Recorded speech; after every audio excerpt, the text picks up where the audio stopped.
आता आपण हे 2D इको करत आहोत.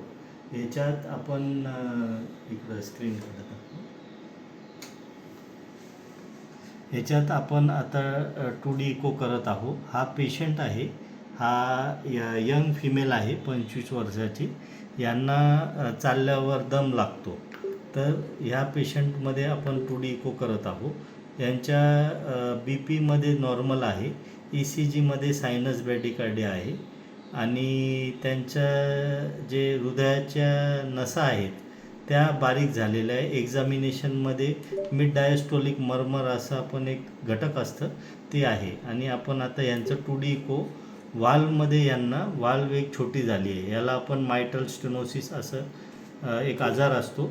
तो मायट्रल स्टेनोसिस हा आजार आपण या 2D इकोच्या माध्यमाने व्हॅल्व्युलर हार्ट डिसीज हा आपण डायग्नोज करत आहोत. म्हणजे आपण इको सिरीजमध्ये बघितलं का हार्टचं वीक आहे का नाही ते बघतो आणि हार्टच्या वाल्व स्ट्रक्चरमध्ये आपण बघतो. आता तुम्हाला हार्टची वाल्व स्ट्रक्चरमध्ये कुठं प्रॉब्लेम आहे ते तुम्हाला मी दाखवतो. आता हा वाल्व आहे. ह्याच्यात वाल्वमध्ये बारीक झालेलं आहे.